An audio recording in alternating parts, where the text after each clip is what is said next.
Hace unos años, en el 2019, para ustedes que no saben, yo soy de Venezuela. Y en Venezuela, en el 2019, una crisis presidencial, donde el presidente de la Asamblea o del Congreso se declaró presidente de la República en oposición al presidente actual, Nicolás Maduro. Esto causó una gran conmoción a nivel mundial, porque Estados Unidos, Canadá y muchos países del occidente rápidamente apoyaron a este hombre llamado Juan Guaidó, y eso causó entre nosotros los venezolanos, o en muchos de nosotros al menos, un gran sentido de esperanza, de que había un posible cambio que vendría por un nuevo líder que se levantaba y que quizá iba a traer un fin a una época de mucha miseria y de mucha tristeza en nuestro país. Sin embargo, si usted no ha visto las noticias, hace un par de días, este señor Juan Guaidó es el líder en el cual muchos de nosotros depositamos en ese año nuestra esperanza. Se veía entrando por el aeropuerto de Miami con su bolsito en mano y entrando como un perro con la cola entre sus patas, ¿no? Este hombre que fue apoyado por el presidente entonces Donald Trump, se tomó fotos junto a él, estaban Donald Trump y él apoyándolo ahí, todo el mundo, los presidentes de Francia, de Holanda, de Canadá apoyando a este hombre, y aquí lo vemos entrando como un don nadie, como otro venezolano más que entra a buscar refugio en Estados Unidos. Un fracaso de liderazgo. ¿Cuántas veces eso ha pasado quizá en tu vida? Quizá no de esa magnitud de política, ¿no? Pero eso sí, puede ser como una analogía, ¿no? O quizá como una ilustración de algo que pasa muy a menudo en nuestras vidas. Cuando vemos a alguien y ponemos nuestra esperanza en esa persona, pensamos que esta persona iba a ser el gran, qué sé yo, el macho, el mero men, el que nos iba a liberar, o el cacique, o el mero men. Y terminamos decepcionados. Terminamos queriendo algo más. Esto quizá has sido tú el que has sido un líder y que tú has decepcionado a alguien más. En esta carta, Pablo ha estado escribiéndole a Timoteo y dándole instrucciones acerca de cómo debe comportarse uno en la iglesia. Y vamos a ver en este capítulo más adelante que él le va a dar el propósito de esta carta, es cómo debe comportarse uno en la iglesia. Y le da una serie de instrucciones y de cómo debe ordenarse la casa de Dios. Y en este pasaje en particular, en el capítulo 3, está hablando del liderazgo. El liderazgo en la casa de Dios. Los líderes en la casa de Dios. ¿Cómo deben ser? ¿Qué deben hacer? Y quizá tú dices, bueno, yo no soy un líder, eso no aplica a mí. ¿Para qué? ¿Para qué yo voy a escuchar eso? Bueno, quiero darte dos cosas en las que puedes pensar. Una es, quizá tú no seas un líder, pero a lo mejor vas a buscar una iglesia donde necesitas saber qué buscar de un líder. ¿Cómo debe ser un líder bíblico en una iglesia para poder tomar una decisión sabia, basada en la Escritura? ¿A qué iglesia puedes pertenecer? ¿Dónde puedes crecer?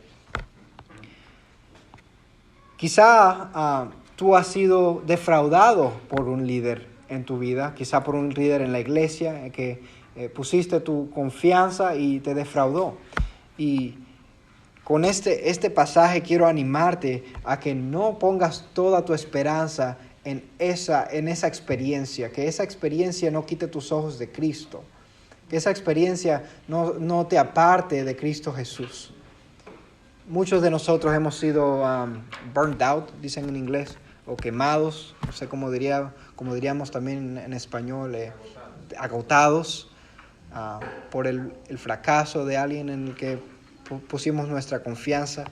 Y quiero que sepas que eso que viste, eso que rechazaste, no es el modelo bíblico. Lo que rechazaste fue alguien que se salió de lo que Cristo ha dado a su iglesia. ¿Sí me explico?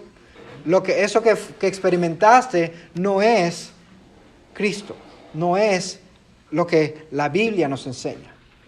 Entonces, que esto alinee tu mirada a poner los ojos en donde deben estar. ¿Ok?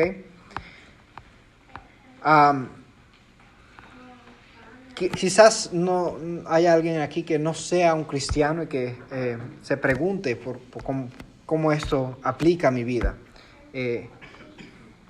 Quiero animarte a que veas similarmente que si has visto personas que te han defraudado y que no representan a Cristo, que lo que has visto y lo que has rechazado es simplemente alguien que se desvió del modelo que se nos ha dado en las Escrituras. ¿Okay? Lo que has rechazado y lo que has experimentado no es el modelo bíblico. Amén. Vamos a ver que aquí hay 3 secciones claras en este capítulo.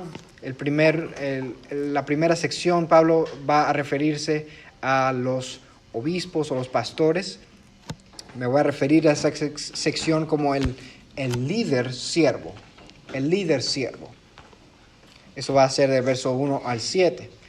Luego Pablo va en la sección siguiente, en el verso 8 en adelante al 13, va a hablar a los diáconos. Esa sección la voy a llamar el siervo líder. Y finalmente vamos a ver los últimos versículos, el misterio de la piedad, en los versículos 14 al 16. El líder siervo. Palabra fiel es esta: si alguien aspira al cargo de obispo, buena obra desea hacer. Esta palabra obispo quizá te haga un clic en la mente, ¿no? Y te haga pensar en tu crecimiento, en tu upbringing, cuando creciste en la iglesia católica, como muchos de nosotros. La palabra obispo, en muchos contextos, es una posición separada del pastor, o en algunas tradiciones el sacerdote o el padre, como lo quieran, como lo llamen en su tradición, ¿no? Sin embargo, aquí vamos a ver en las Escrituras que la palabra obispo es intercambiable con la palabra pastor y la palabra anciano. La palabra obispo no es sino otra cosa que un pastor y un anciano. Eso lo vemos en pasajes como en Hechos 20, cuando Pablo llama a los pastores de la iglesia de Éfeso y les dice, desde Mileto mandó mensaje a Éfeso y llamó a los ancianos de la iglesia. Y más adelante en el versículo 28 de estas mismas personas se refiere y dice, tened cuidado de vosotros y de toda la ley en medio de la cual el Espíritu Santo os ha hecho obispos para pastorear la iglesia de Dios. ¿Ves? Aquí los llama ancianos, los llama obispos, los llama pastores también, van a pastorear la iglesia de Dios. Y similarmente en Tito hace una similar uso de esta palabra, ¿no? Las usa intercambiablemente cuando dice, por esta causa, le dice a Tito, te dejé en Creta para que pusieras en orden lo que queda y designaras ancianos en cada ciudad como te mandé. Lo designarás si el anciano es irreprensible, marido de una sola mujer, que tenga hijos creyentes, no acusados de disolución y de rebeldía, porque el obispo debe ser. Esto otra vez como intercambia esas palabras obispo y anciano. Es decir, la palabra anciano no es otra cosa sino un obispo, o la palabra obispo no es otra cosa sino un pastor y un anciano. Vemos también que él dice que si alguien aspira al cargo de obispo, buena obra desea hacer. Algunas personas piensan que el rol del pastor o el llamado al pastorado es algo que deben hacer, pero a las regañadientas, ¿no? Es decir, yo no tuve otra opción sino ser pastor, pero no es algo que me apasiona, no es algo que quiero. Eso no es bíblico. Vemos aquí que él dice, si alguien aspira al cargo de obispo, buena obra desea hacer. Es algo que se debe desear hacer, desear ser un pastor o ser un obispo. y le deja una serie de listas, de requisitos que un pastor, un obispo, un anciano debe cumplir para ser llamado un pastor. Vamos a ver algunas de estas. Dice, un obispo debe ser pues irreprochable. Irreprochable. Si usted escucha esa palabra, a lo mejor dice, wow, un pastor debe ser perfecto, entonces nadie puede ser pastor, porque debe ser irreprochable. Pero la palabra irreprochable aquí no significa perfecto. La palabra irreprochable aquí significa que no puede ser acusado de ningún escándalo. Es decir, no hay pastor que sea perfecto, porque usted no es perfecto. Ningún pastor tampoco es perfecto, solo Cristo es perfecto. Amén. Sin embargo, un pastor no puede ser acusado de un pecado escandaloso. ¿Ok? Y un pecado escandaloso deben descalificar a cualquier persona del pastorado. Más aún dice que debe ser marido de una sola mujer. No se puede casar con 2, con 3, obviamente. Ahora bien, ¿qué no significa esto? No significa que si enviuda no se puede casar otra vez. Porque Pablo habla en otros pasajes acerca de esto, como en Romanos 7, en 1 Corintios 7 también, y no dice nada malo respecto a casarse una segunda vez si su pareja muere. Entonces, no, marido de una sola mujer, esto era muy común en la iglesia primitiva, la poligamia, era visto de manera común. Y Pablo está diciendo aquí, no puede ser aceptado eso en un pastor. Pero más aún, esta palabra significa que es no solamente marido de una sola mujer, sino un hombre de una sola mujer. Es decir, es un hombre que es fiel a su esposa. Esto no significa que un pastor debe estar casado, porque Cristo no estaba casado. Y no vamos a decir que Cristo no podía ser un pastor. Si Cristo estuviera aquí, ¿vamos a decir que Cristo no puede ser pastor? No vamos a decir eso.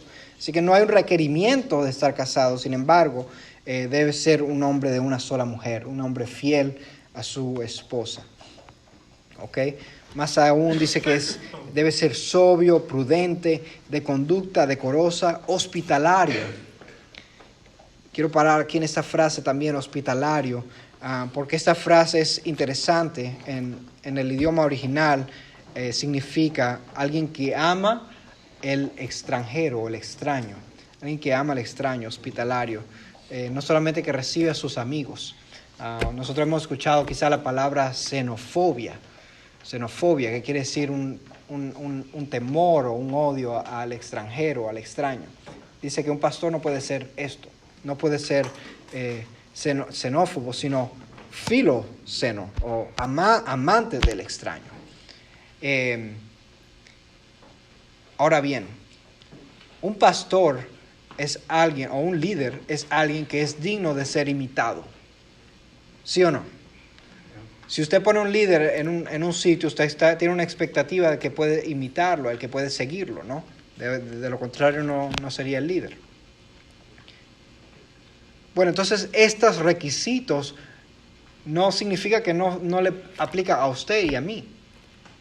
Porque si estos requisitos aplican a un pastor, a un anciano, a un obispo, y nosotros podemos imitar a nuestros líderes, ¿verdad?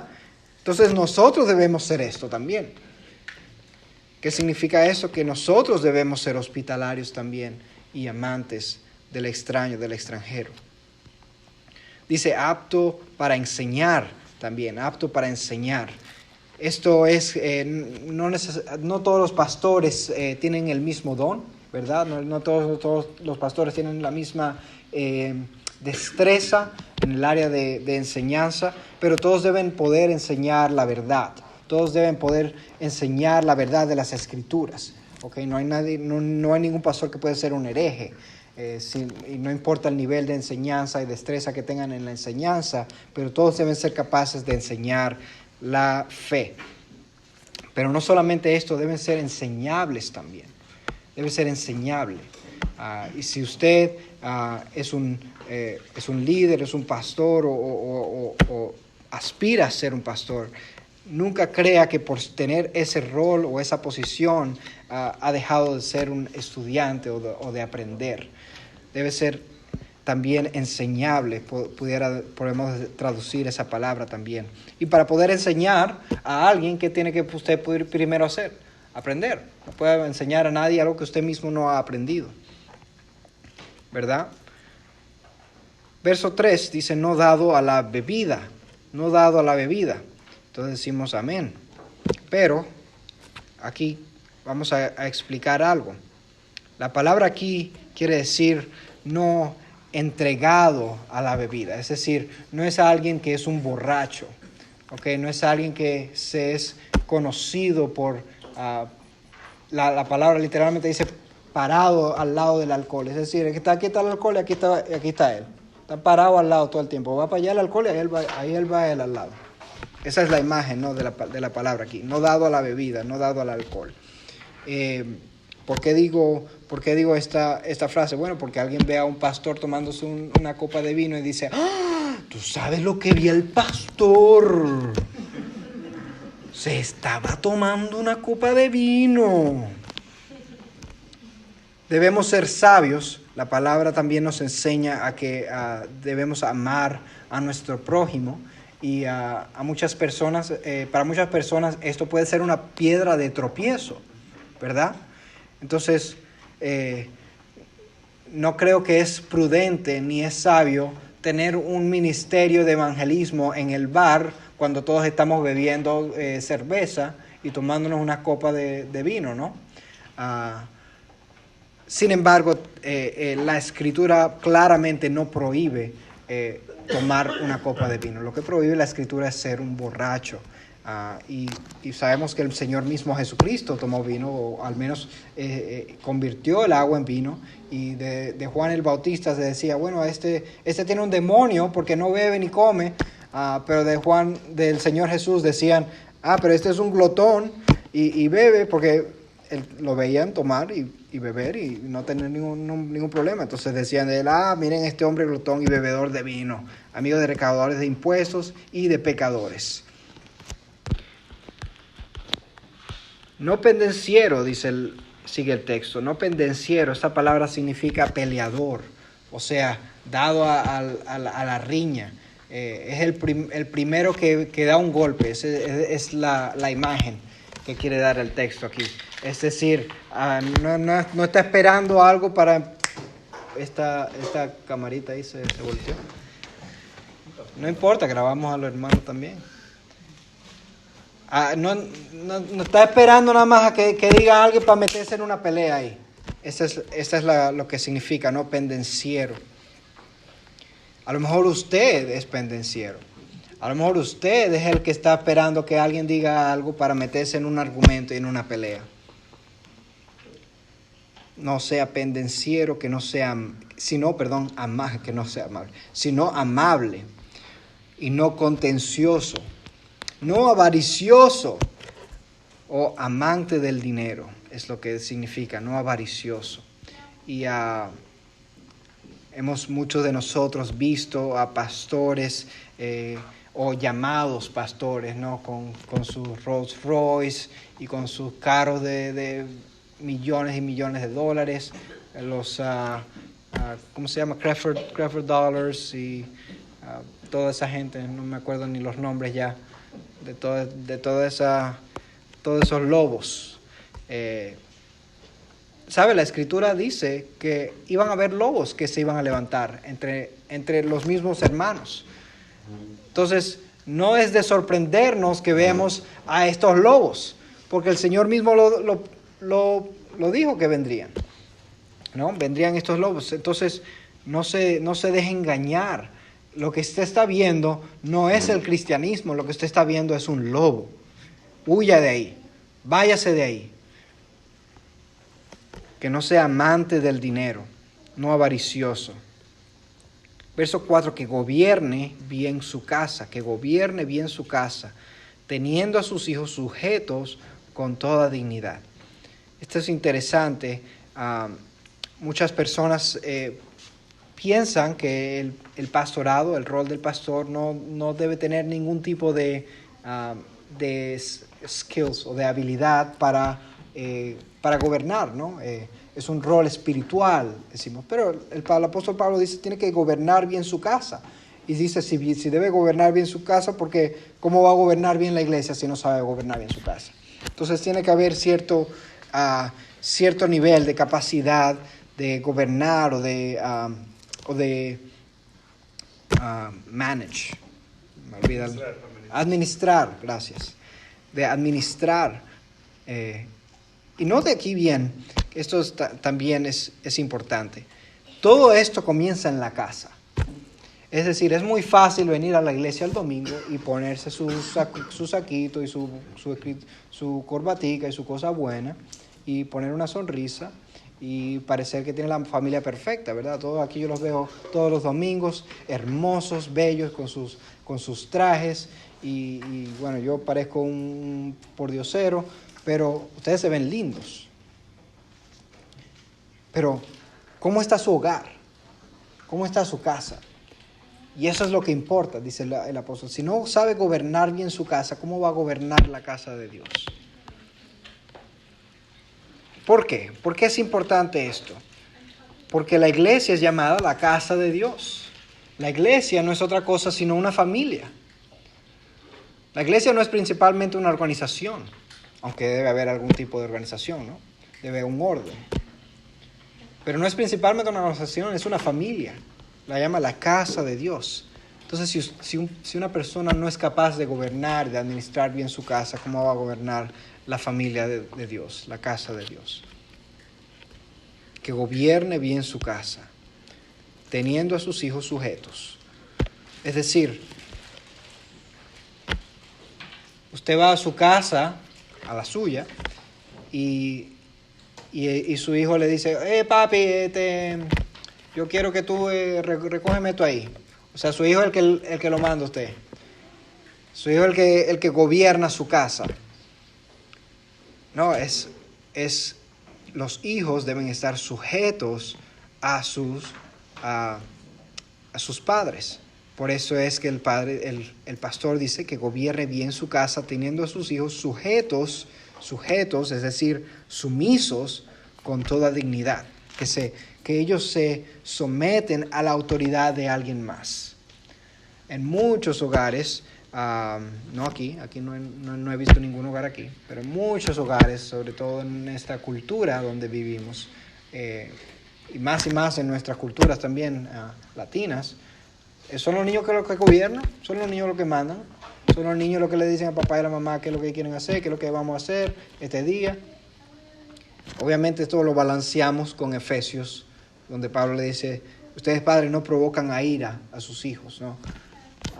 No provocar a ira a sus hijos es importante. Pero sin embargo es un error dejar que sea el hijo el que gobierne la casa. Son los padres los que deben gobernar la casa, los que deben gobernar a los hijos, a sus hijos. A veces son los perros los que mandan en la casa. Yo aquí tuve un perrito, no pude tenerlo ni por una semana. Lo tuve que devolver a mi mamá. Allá lo tiene su perro, quédese con él. Porque no, compadre, eso es mucho trabajo. Pero a veces los perros son peor que un niño. El perro el que toda la vida es alrededor del perro. El perro no, el perro es esto, el perro lo es. No, comprarle el perro va con el ¿cómo se llama? El cochecito. Y como un bebé. Y yo, bueno. No, pues está bien. Ya tú sabes. Que gobierne bien su casa, hermanos. Teniendo a sus hijos sujetos con toda dignidad. Pues si un hombre no sabe gobernar su propia casa, ¿cómo podrá cuidar la iglesia de Dios? Sigue diciendo, no recién convertido, no sea que se envanezca y caiga en la condenación en que cayó el diablo. Obviamente usted sabe que los recién convertidos creen que lo saben todo. Y especialmente si vamos a meter al seminario, muchacho, así ahí tuve yo, creía que lo sabía todo. No puede ser un recién convertido y debe gozar también de una buena reputación entre los de afuera de la iglesia para que no caiga en descrédito y en el lazo del diablo. Ese es el líder siervo, el pastor, el obispo, el anciano. Ahora, ¿qué tal del diácono? el texto sigue diciendo, de la misma manera también los diáconos deben ser dignos. Y aquí no lo voy a leer, el texto se lo puede leer en su casa del verso 8 al 13 porque es prácticamente idéntico. Lo voy a leer, pero no me voy a detener. Dice, de la misma manera también los diáconos deben ser dignos de una sola palabra, no dados al mucho vino, ni amantes de ganancias deshonestas, sino guardando el misterio de la fe con limpia conciencia, que también estos sean sometidos a prueba primero, y si son irreprensibles, que entonces sirvan como diáconos. Vemos bastante paralelos aquí a el diácono. Entonces, ¿cuál es la diferencia? Vemos aquí que todos estos requisitos, no hay requisito aquí de habilidad. Los requisitos son solo de carácter. Ese es el carácter de un pastor, de un líder. Y ese es el mismo requisito a los diáconos. Con excepción de la habilidad para enseñar, los requisitos son exactamente idénticos. Entonces, ¿cuál es la diferencia?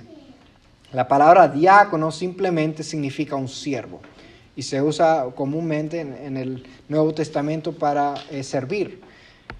Sin embargo, vemos un cambio en la iglesia primitiva, en Hechos 6 en particular, donde se ve una necesidad de que haya alguien que tome el liderazgo de en medio entre los siervos. Es decir, en la iglesia todos somos siervos, todos estamos llamados a servir. Sin embargo, hay un tipo particular de siervo, que este siervo lo llamamos un siervo líder, un diácono. Y este siervo estaba puesto para quitar algunas cargas del pastor, para que él sea el pastor y el anciano y el obispo se dedique a la enseñanza de la palabra y al ministerio de la oración.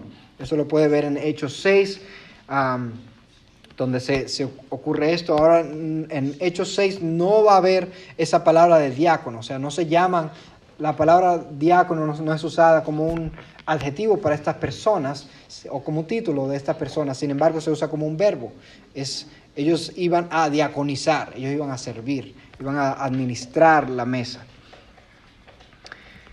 Esto es lo que hacen los diáconos. Entonces le quitan una carga al pastor y al anciano para que ellos puedan dedicarse al ministerio de la palabra y al ministerio de la oración. Estos son los únicos dos roles que vemos en la Escritura. Es el pastor, obispo, anciano y el diácono. No hay más. A través de la historia, diferentes tradiciones han inventado diferentes cosas, diferentes rangos, etcétera, etcétera. Bíblicamente solamente existen dos. Es el pastor, el obispo, el anciano o el diácono. Verso 11 dice, de igual manera las mujeres deben ser dignas, no calumniadoras, sino sobrias, fieles en todo. La pregunta es, ¿puede una mujer ser diácono? Aquí habla de las mujeres. Diferentes intérpretes han interpretado esto de manera diferente. Pastores y personas que admiro difieren en este tema. Así que yo lo voy a dejar que ustedes tomen su propia decisión. Sin embargo, de igual manera las mujeres deben ser dignas. La palabra mujer aquí puede ser traducida también como esposa. Es decir, él puede estar hablando simplemente de las esposas de los diáconos aquí, diciendo que ellas deben ser también, que gobiernen bien sus hijos y sus propias casas. Hay otras razones por las cuales otras personas creen que esto es una mujer que puede ser diácono. Phoebe en Romanos 16 se refiere como, al parecer, un título de diácono. Vemos a las mujeres sirviendo en la iglesia, etcétera, etcétera. En fin. ¿Puede la mujer ser diácono? En esta iglesia, sí. En otras iglesias, no. Adoptamos una frase que dice, en lo esencial, unidad. Es decir, en las cosas esenciales de la Biblia estamos unidos. En las cosas no esenciales tenemos libertad para diferir. Y en todo tenemos amor. Tenemos amor. Esto es una de las cosas que no son esenciales. Entonces usted tiene libertad para diferir. me parece a mí que en Hechos es interesante que solamente se escogen a 7 hombres. Wink, wink. That's a clue, una pista para lo que yo creo ahí. Verso 14 dice, te escribo estas cosas esperando ir a ti pronto, pero en caso que me tarde te escribo para que sepas cómo debe conducirse uno en la casa de Dios. De nuevo, este es el propósito por el cual Pablo le está escribiendo a Timoteo. Esta carta no era, a pesar de que es dirigida a Timoteo, no hay una expectativa de que solamente Timoteo le iba a leer. Es decir, era una carta para leer públicamente, y él está escribiendo estas cosas, le dice en un sentido personal, sí, espero ir a ti pronto, pero en caso que me tarde te escribo para que sepas cómo debe conducirse uno en la casa de Dios. Esto es cómo debemos ordenar la casa de Dios. Y note que llama a la iglesia la casa de Dios. De nuevo, la iglesia es una familia, es una casa. Así como en nuestras casas tenemos una autoridad, tenemos un orden. El hijo no manda al padre, el padre es el que gobierna a los hijos, el padre es el que gobierna a los perros. En la casa de Dios también hay un orden. Y por eso es que Pablo le da esta instrucción a Timoteo, que es la iglesia del Dios vivo, columna y sostén de la verdad. En verso 16, terminando aquí, indiscutiblemente grande es el misterio de la piedad. Él fue manifestado en la carne, vindicado en el espíritu, contemplado por ángeles, proclamado entre las naciones, creído en el mundo, recibido arriba en gloria. Y como se nos acabó el tiempo, no puedo predicar esta parte. No, mentira. Simplemente porque no sé qué eso significa. Pero Él fue manifestado en la carne, quiere decir la encarnación, vindicado en el espíritu, es decir, la resurrección, contemplado por ángeles, es decir, exaltación, proclamado entre las naciones, es decir, proclamación, creído en el mundo, misión, y recibido arriba en gloria, ascensión. Esto parecer es un himno que rimaba un poco, ¿no? Era como un poema. Y eso es todo lo que voy a decir de esa parte. Resumidas, ¿alguna vez usted ha sido defraudado por un líder? ¿Alguna vez ha perdido la esperanza de alguien? ¿Alguna vez ha puesto su esperanza en alguien y lo ha defraudado? Como muchos de nosotros en el 2019, cuando este personaje se levantó como alguien que iba a hacer un cambio y nos defraudó.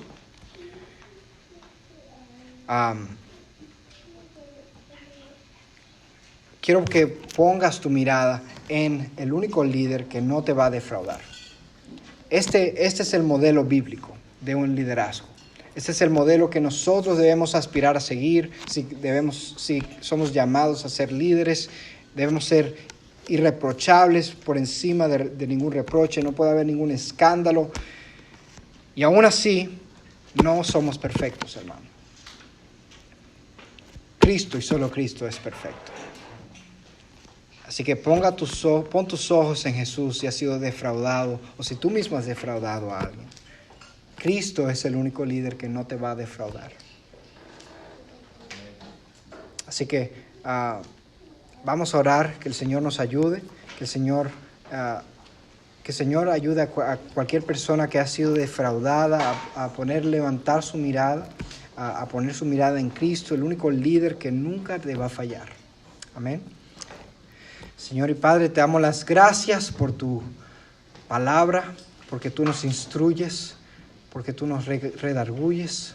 Señor, nos retas a ser más y más como tú.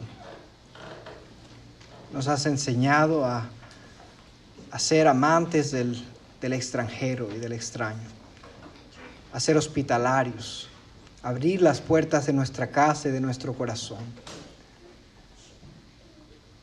Señor, ayúdanos a ser más como Cristo.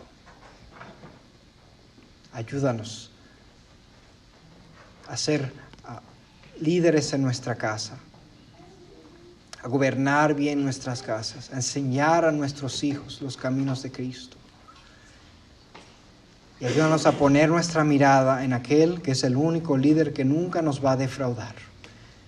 Cuando vemos aquí a nuestro alrededor y somos defraudados, que podamos anhelar tu regreso, que podamos anhelar a Cristo, que podamos anhelar el día cuando Cristo va a hacer todas las cosas nuevas. Solo tú, Señor, eres perfecto. Te damos las gracias por esta noche, por esta palabra que hemos tenido el privilegio de estudiar. Te pedimos que nos sigas bendiciendo. En el nombre de Cristo Jesús. Amén y amén.